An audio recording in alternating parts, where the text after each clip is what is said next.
people talking about cannibalism. It was a big subject. Okay to talk about cannibalism. Human vipers who have walked through the darkest corridors of human evils are often reserved to be psychopath, lunatic, crazy. Do I have your permission to eat you? Yes, you do. But what happens when murderers take their brutality to unfathomable depths, feasting upon the very flesh of their victims? Eating of the heart and the arm muscle. Do they find themselves consumed by constant dread, forever glancing over their shoulders in fear of retribution? Or do they wield an eerie power that instills fear in even their fellow inmates? Brace yourself as we shed lights to what happens to cannibals in prison, a world where fear and fascination take a handshake. Katherine Knight. Here is Katherine Knight. Her name alone is enough to send shivers down the spine of anyone who dares to utter it. But what lies behind this haunting moniker? Born in October 1955, Knight grew up in a nightmarish family in Australia. Her father, Ken Knight, was an alcoholic who displayed open violence and sexual abuse towards her mother, Barbara Ruffin. Katherine herself was a victim of sexual assault within the family, which fostered a deep-seated distrust and hatred towards men. Despite having a troubled childhood, Knight entered the workforce as a meat worker in the rural town of Aberdeen.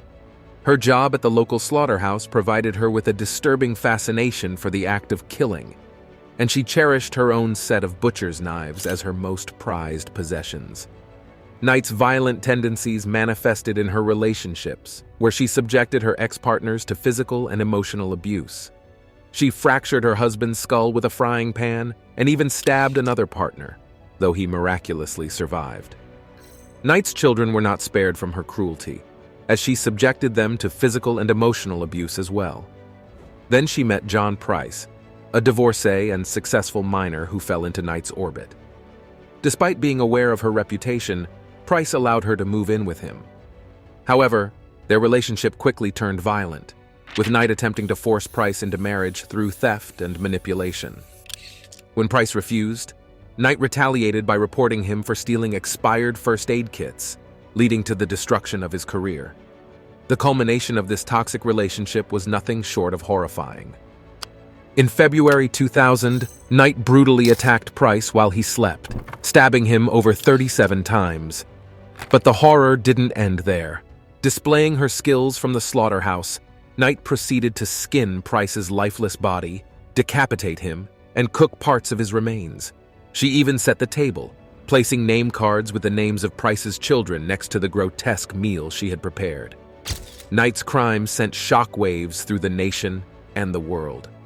The gruesome details were enough to drive some police officers to quit, while others abstained from eating meat for months. In 2001, Knight was charged with the murder of John Price. Initially pleading not guilty and claiming memory loss, she later changed her plea without explanation.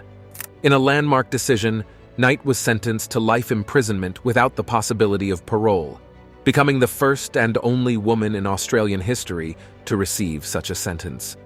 Her lack of remorse and grotesque actions solidified her place as one of the most infamous killers the country has ever known. Though her troubled past may provide some insight into her violent behavior, it certainly does not excuse it. Katherine Knight will spend the remainder of her life behind bars, serving as a chilling reminder of the depths of human darkness and the horrifying consequences that follow. Armen Mayes. Born on December 1, 1961, in Essen, Germany, Mayes experienced abandonment at an early age when his father and half-brothers left him behind. Raised by his single mother in a sprawling farmhouse, he developed an unsettling fascination with true crime and taboo desires. Mayes, known online as Anthropophagus or Frankie, ventured onto the Cannibal Cafe, a now-defunct forum, where he sought out individuals with cannibalistic fetishes. Engaging with several men in hotel rooms, he explored the realm of role-playing, but found no one willing to turn fantasy into reality. He even declined one man's request to be beaten to death, deeming it too bizarre for his taste. Then, on March 6, 2001, a user named Cater99 entered Mayes' virtual world. It was Bernd Jürgen Brandes, a Siemens engineer, who expressed a desire to have his penis severed and to be killed. Astonishingly, Brandes willingly prepared himself to be slaughtered.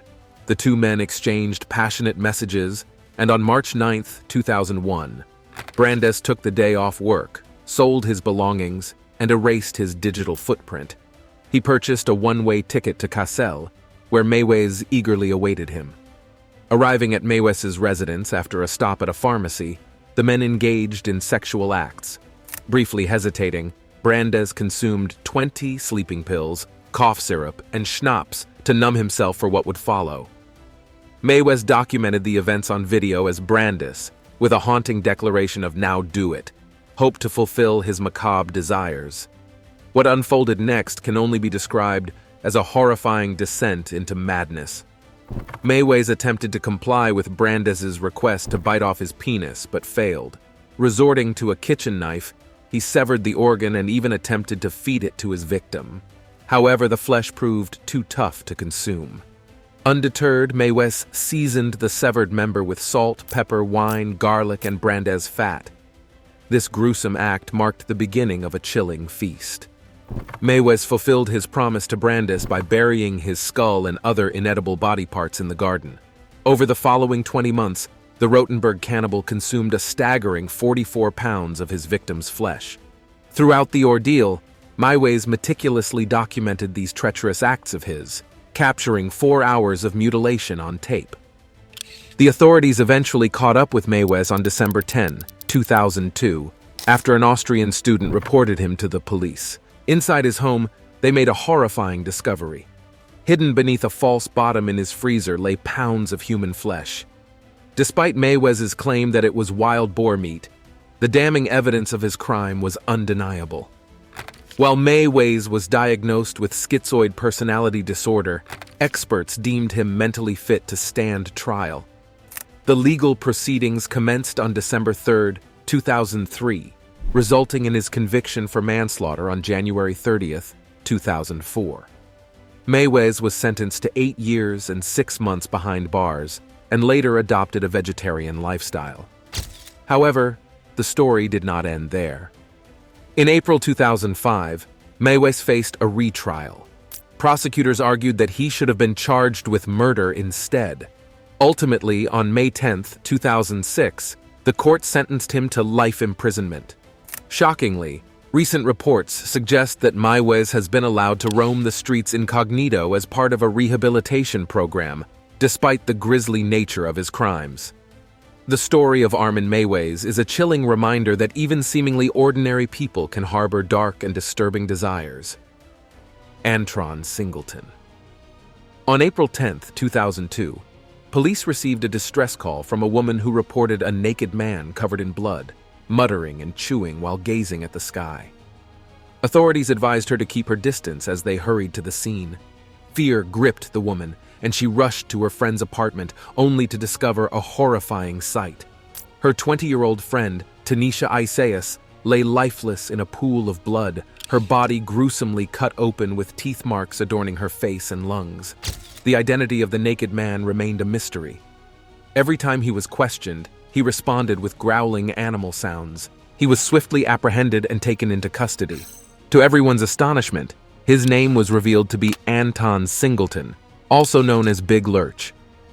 Big Lurch was a rising hip-hop artist hailing from Dallas, Texas, who had collaborated with notable artists like Mac Dre, Mystical, and E40. The shocking nature of the incident left the community reeling, and even after more than 20 years, the question lingers. What truly transpired on that fateful night of April 10, 2002? Anton Singleton, born on September 15, 1976, showed his creative prowess from a young age. By the age of 7, he was already writing poetry, and as a teenager, he aspired to become a rap artist. Performing under the name G-Spit initially, he later adopted the moniker Big Lurch, drawing inspiration from the character Lurch in the Addams Family. Standing at an imposing height of 6 feet and 6 inches, Big Lurch began to make a name for himself in the late 90s, generating buzz around his talent in Texas. Seeking greater opportunities, Big Lurch made a pivotal decision to relocate to the Bay Area in San Francisco, where his father resided. It was a chance for him to elevate his career. During his time in the Bay, he crossed paths with fellow rapper Mac Mall, and together they embarked on their musical journey. In 2000, Big Lurch suffered a severe car accident, leading to chronic pain and a reliance on medications.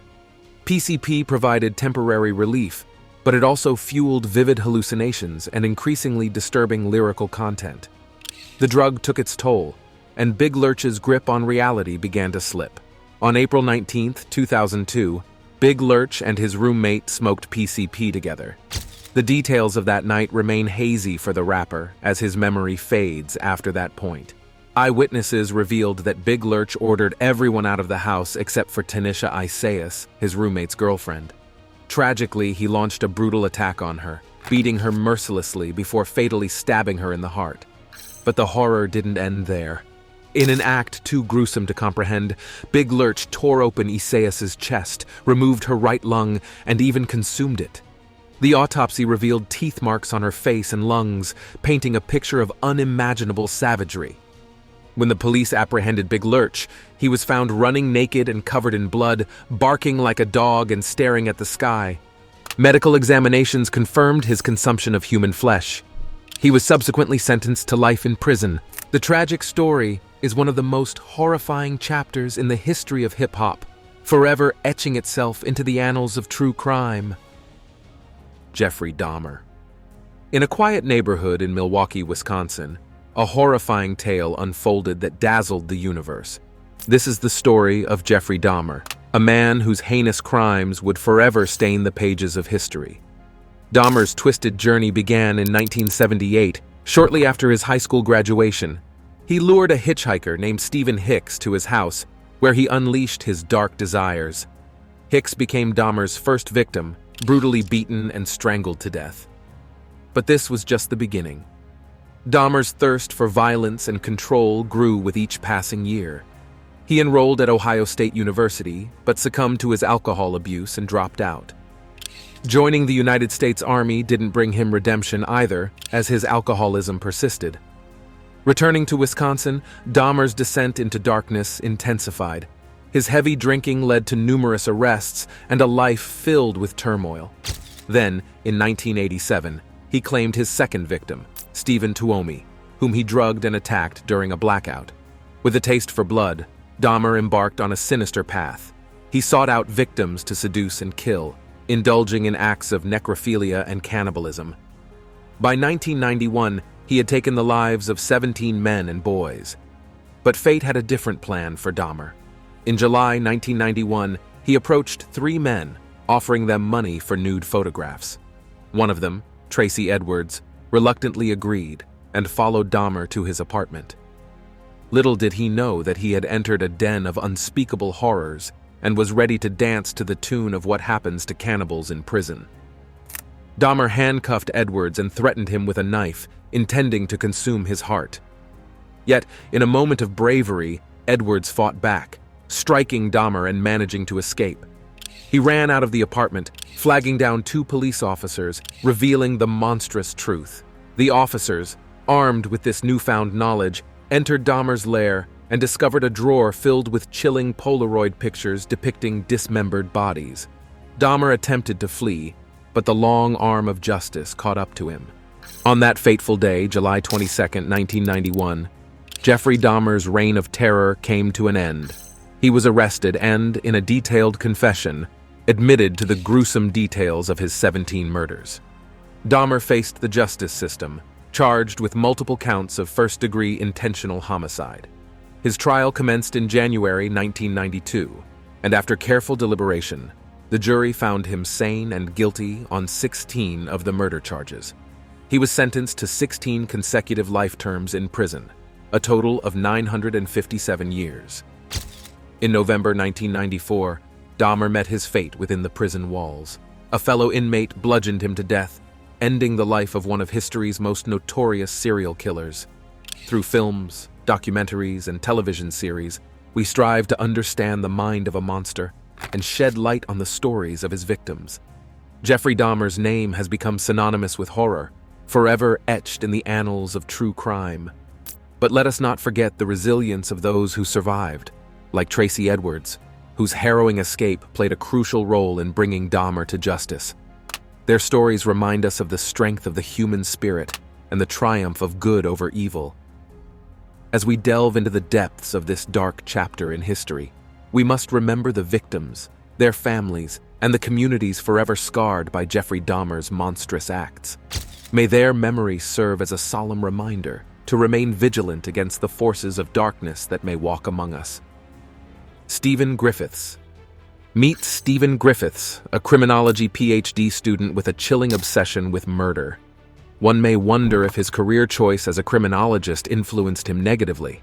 This is the story of a man who descended into the depths of evil, leaving a trail of terror in his wake.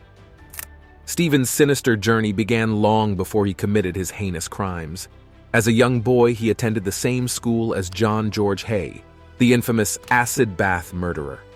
The connection between the two murderers surely left an indelible mark on Stephen's impressionable mind.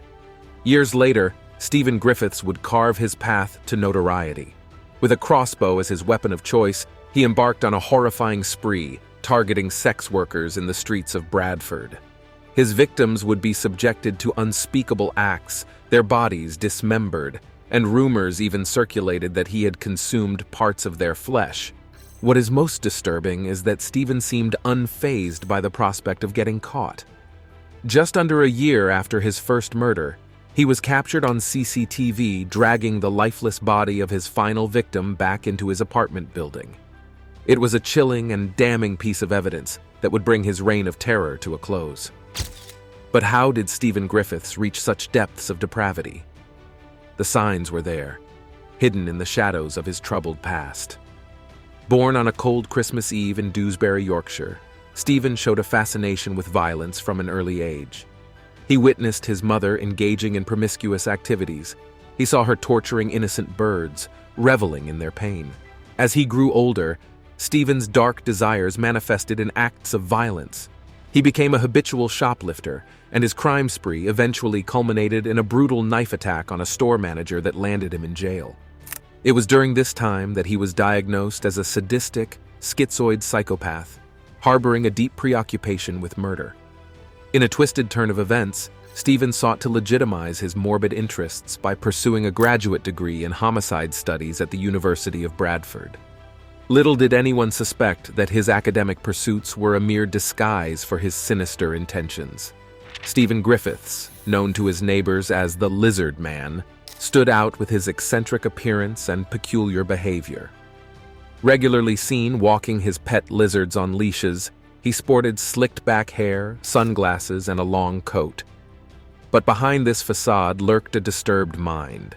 His aggression towards female residents and erratic conduct led to complaints and increased scrutiny. The property managers took notice and began collecting information to pass on to the police. As if sensing that his time was running out, Stephen was discovered reading books on human dismemberment, triggering further alarm. The authorities had already been aware of Stephen Griffiths due to his history of violence and fascination with serial killers, but they underestimated the depths of his twisted desires. Unbeknownst to them, his PhD research on homicide in industrial areas mirrored the very crimes he was committing. Susan Rushworth, a sex worker, was Stephen's first known victim. She disappeared without a trace after stepping off a bus in Bradford. Shelley Armitage followed suit almost a year later, vanishing after heading out for her usual activities. Stephen Griffiths, driven by his dark impulses, filmed the gruesome dismemberment of Shelley Armitage. However, fate intervened when he lost his phone on a train, leading to the discovery of the horrifying footage and ultimately his downfall. In May 2010, Suzanne Blamires became Stephen's final victim. She briefly escaped his clutches but was recaptured and met a brutal end when he shot her through the head. Unaware of the security camera capturing his every move, Stephen defiantly flipped it off as he returned to his lair. The caretaker of Stephen's apartment complex stumbled upon the horrifying footage while reviewing the weekend's recordings. Horrified, he wasted no time alerting the authorities. Stephen Griffiths' reign of terror had come to an end. After he was arrested and charged with the murders of Susan Rushworth, Shelley Armitage, and Suzanne Blamires, Stephen Griffiths showed a disturbing lack of remorse. In chilling police interviews, he hinted at having killed more women, claiming to have consumed parts of his victims. Stephen Griffiths, the crossbow cannibal, was sentenced to life in prison with no possibility of parole. Yet for the families of his victims, justice could never erase the pain and loss they had endured. Their lives are forever shattered by the actions of a man consumed by darkness. As the echoes of this gruesome tale fade, we are left to contemplate the depths of human depravity. Stephen Griffiths, a PhD student turned monster, reminds us that evil can manifest in the most unexpected places. Now it's time for today's subscriber pick. What truly befalls those who have devoured the flesh of their fellow humans? Looking at this picture, one can easily suggest that life with the inmates is usually terrible, maybe because they committed the worst of offenses, poisonous to humanity. Brace yourself for a shocking revelation of the unseen horrors and unexpected dynamics that await those marked by the cannibalistic stain. Discover the chilling reality that emerges when the hunter becomes the hunted, and when the line between savagery and survival blurs within the unforgiving confines of their cells. This is the untold story of what happens to cannibals in prison. Tell us what you think about these cannibals on the comment section and which of them you think deserves more terror in the prison walls. Alberto Sanchez Gomez. In a world where even the most savage creatures refuse to feast upon their fallen kin, a man killed and devoured his mother.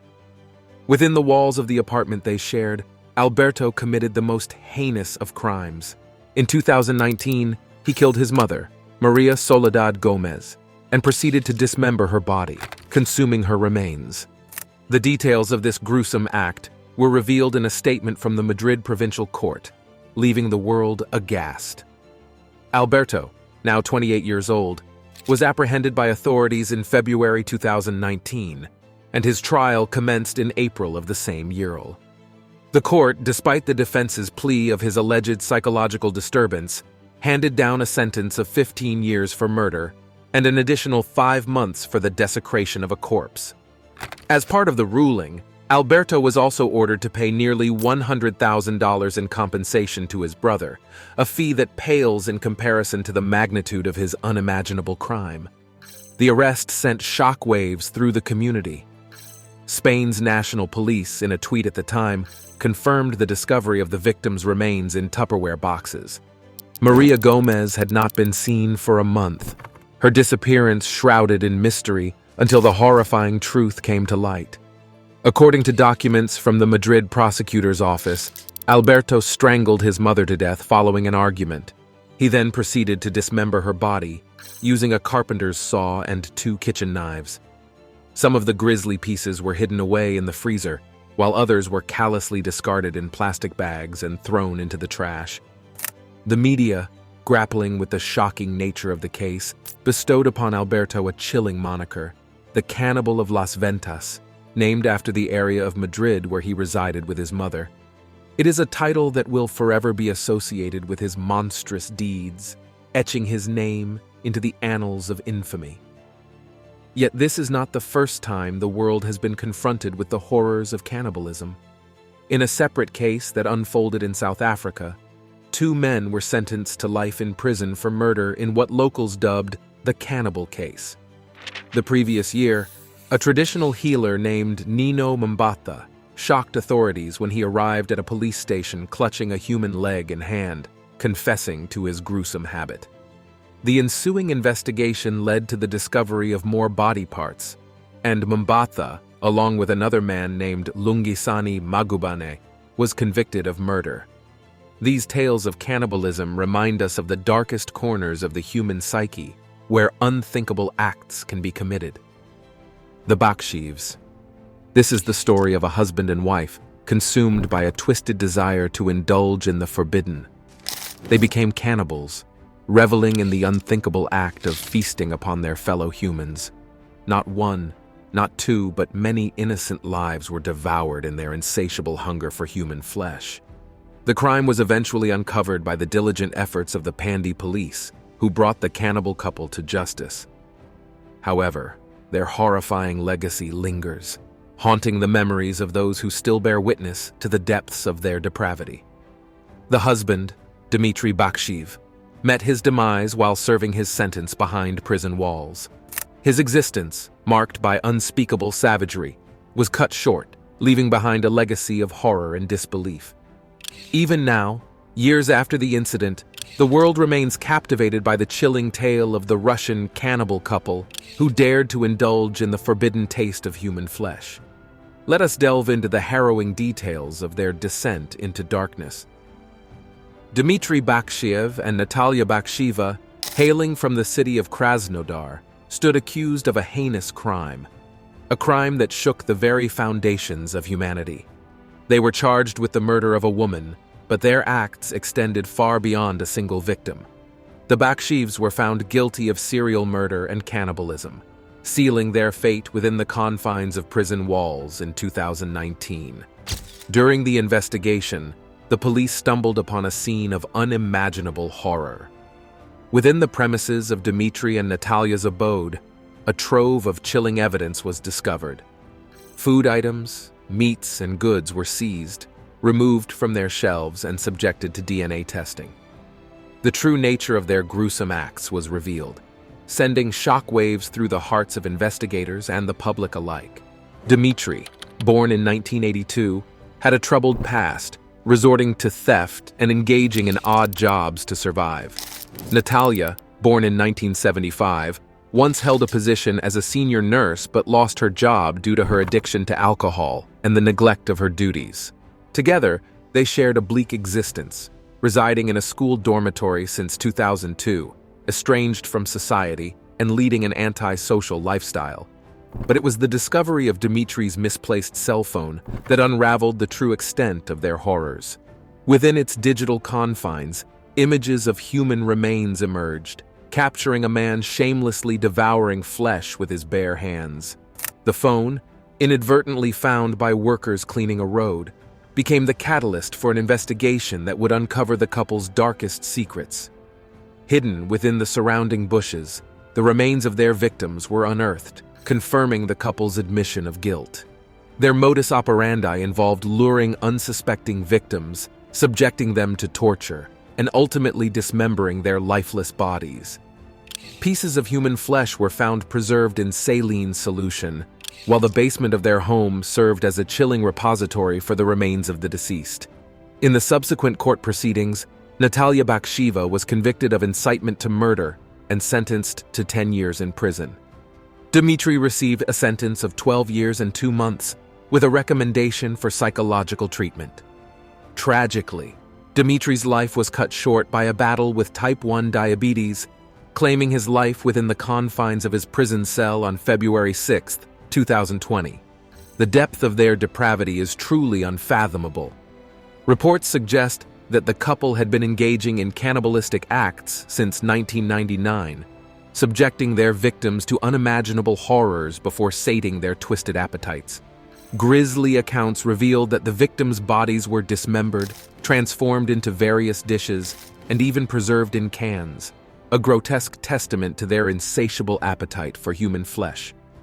In a chilling revelation, it was reported that Natalia had supplied canned human flesh to the school where she once worked, a horrifying violation of trust and a stark reminder of the darkness that resides within the human soul. While Natalia allegedly confessed to the murder of 30 individuals, the true extent of the couple's cannibalistic spree remains shrouded in mystery, forever haunting the annals of criminal history. Thank you for watching, and see you in the next video.